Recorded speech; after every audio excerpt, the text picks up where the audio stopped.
What's good? It's Russell Kidder. Today I'm going to be going over my official Vintage Day review. This video is getting uploaded a little bit late because, bro, I had an extreme fever and I still have a runny nose and a sore throat, but I'm just going to push through it. But you guys let me know your thoughts and opinions down below. I'm going to go ahead and jump straight to it. The first match we start off with is Stephanie Von Kerr versus Fallon Henley for the Women's North American Championship. This match actually, it was a solid match, but it did disappoint me a bit because I thought this match could have been one of the better matches on the show. I was very shocked on how the match was still good. I just thought it could have been a great match with Fallon Henley and Stephanie Von Kerr. But Stephanie Von Kerr, of course, is picking up the victory, as most of us probably assumed that she would, becoming your new Women's North American Champion. She basically ended up 1v3 Fatal Influence, which I kind of don't like. It gave me a similar vibe to what they did with Kelani Jordan. I get it that her gimmick and her character is her being this overpowered dominant force. But seriously though, did she really have to 1v3 all of Fatal Influence? Like, I kind of wish she would have got like backup, someone helping her out. I'm cool with wrestlers doing a 1v2, but 1v3 is a bit ridiculous in my opinion. I understand that they want to protect Stephanie Von Kerr, but come on, like 1v3 was a bit much, but she ends up picking up the victory. There's not much to say here, but I am interested to see what she does with the North American Women's Championship. Now we get the NXT Tag Team titles between title match between Nathan Axel versus Josh Briggs. I always forget his name. The recent New Japan sighting they got.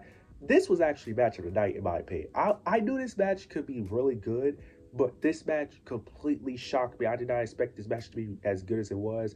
Uh, I think his name is Inamore, if I'm not mistaken. I think that's his name. But he surprised me in the ring. He was really good. This match was an absolute banger. This match was an absolute banger. I love what they did here. This was a very fast-paced match, which I did expect. They did Axel are very fast-paced wrestlers. It's really Inamore and Josh Briggs who are not that fast in the ring. So I was very shocked at how fast this match went. But this match was an absolute banger. I apologize, runny nose. But this match was an absolute banger. I was very shocked on how good this match was. But of course, Nathan Axel, of course, is a retaining their NXT titles. They're not losing those titles anytime soon for the most part. They probably would have to vacate it in order for them to get rid of those titles. But nonetheless, this was a banger match. But Nathan Axel retained the NXT WWE Tag Team titles. After the match, though, after the match, after Nathan Axel, they're celebrating. You get a bunch of performance center people. It's a group of four, a mystery group.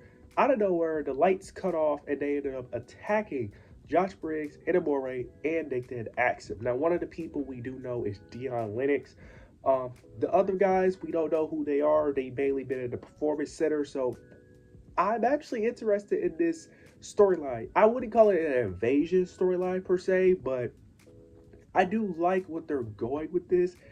I don't know what the end goal is here, but I do like the angle that they're going with this of having these mystery people randomly attacking NXT guys. I do like it. I'm interested to see how they play up on it on Tuesday. But nonetheless, I'm very interested to see how they follow up on that. Now we get Eddie Thorpe versus Trick Williams in a strap match. I completely forgot it was a strap match in my NXT Vintage Day predictions. I completely forgot. But this match was a solid match. This was definitely one of the weaker matches on the card, but nonetheless, it was entertaining for the most part. Towards the end of the match, we do end up getting a spot where Eddie Thorpe did like some type of reversal, if I'm not mistaken.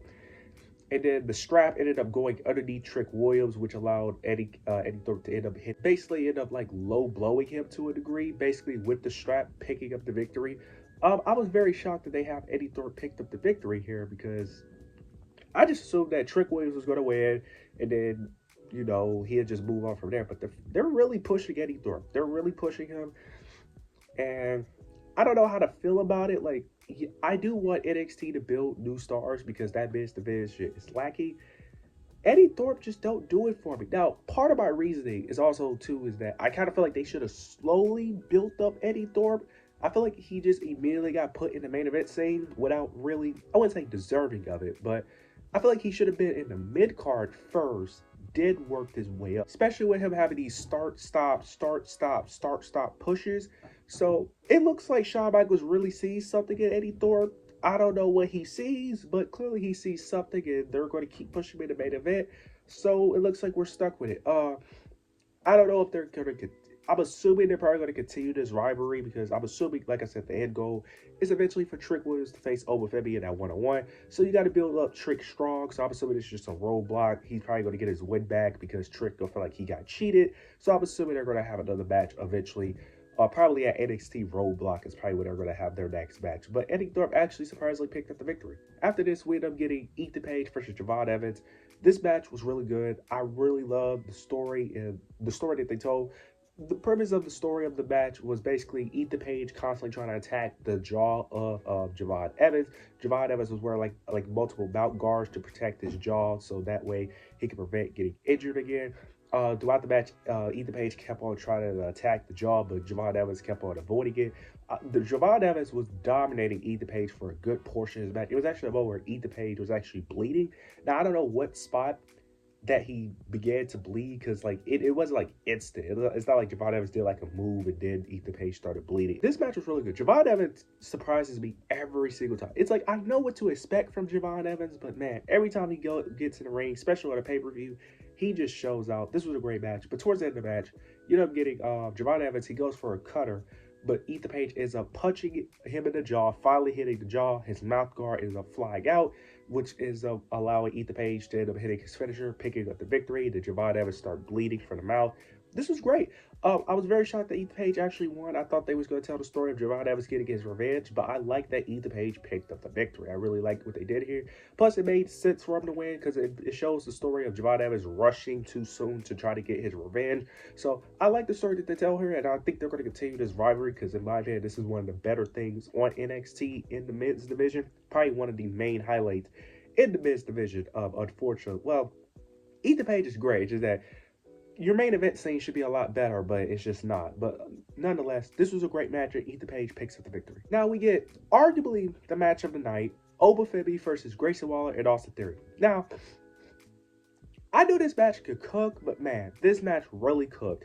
Throughout the match, they're telling the story of basically Austin Theory, Grayson Waller constantly trying to double team Obafemi, but also they're showing, teases of them turning on each other, constantly having disagreements, constantly them trying to debate who should win the match. It was moments where both of them wanted one of the other to lay down just for them to pick up the victory. This match was really great. Obafemi was amazing in this match, as he always is. We had some very cool spots. There was one spot where Grayson Waller ended up doing like his signature like elbow drop on a table on the Oba. Later in the match, we had a cool spot where Oba ended up just tossing Grayson Waller onto the announce table. That was a very sick spot. But we do get towards the end of the match where Austin Theory was about to pick up the victory. He ended up hitting his finisher. Goes for the pin. Grayson Waller pulls the referee out of the ring, costing Austin Theory a chance to become NXT champion. Then you get the friction, the tension between those two arguing. You get Obafemi attacking Austin Theory. Grayson Waller tries to go for like his signature I can't describe what it is. The move where he goes in the ring, dives in the ring, and then hits like a stutter, like a jumping stutter. He ends up doing that move, but he tries to go after Oba, but accidentally hits it on Austin Theory. Then Obafemi ends up taking advantage and ends up picking up the victory. This was great. Now I will say this. I enjoyed this match. I will say I did think they did overdo it with the whole Austin Theory Grayson Waller thing because they constantly kept teasing. They kept on teasing them having tension and friction with them arguing for like 90% of the match, which I understand why they did it. It's just that we've been teased with this whole turn for, I want to say like a year now, if I'm not mistaken. They've been teasing this for like a year. So it's kind of just more of annoying than entertaining. It was entertaining in spots, but for a good portion, I was getting annoyed, mainly because of Triple H ruining the whole Austin Theory, Grayson Waller turn. But nonetheless, this was an amazing match, and Obafemi is retaining the NXT Championship. After the match, we end up getting the same Performance Center people attacking Obafemi. So this is very interesting. It's very interesting to see what's their story, what's their goal, what's their motivations, because they attack Nathan Axiom, the tag team champions, but they also attack Obafemi, the NXT Championship. So it's very interesting to see how this is going to play out.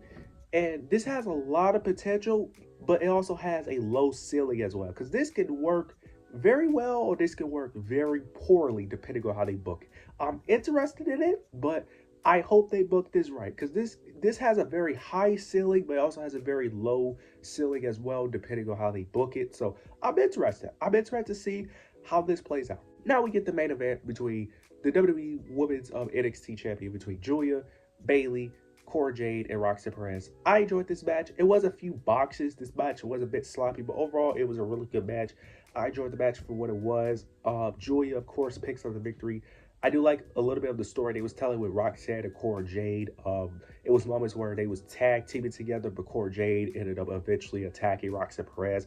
So it looks like they're telling the story of Cora Jade officially not being friends with Roxanne anymore. Curious to see how that plays up on Tuesday. But Julia, of course, ends up picking the victory. It's what happens after the match. After the match, you end up getting Stephanie McKirk. She ends up coming out celebrating with Julia. Then you get Jordynne Grace. She comes in the ring, and they all three just have a stare down. So this is very interesting. So Jordynne Grace is going to start off at NXT. Kind of wish she was on the main roster, but I understand why. Mainly because Mania is very close. They probably don't have plans for her, so it makes sense. But this is very interesting. I don't know what they're going to do with Jordynne Grace because I don't see her winning a championship. I just don't see a world where Julia or Stephanie lose those titles anytime soon. So I don't know what she's going to do in NXT, but overall, this was a great show. I really enjoyed it. You guys let me know your thoughts and opinions down below. Make sure you like, comment, subscribe. But yeah, that's it.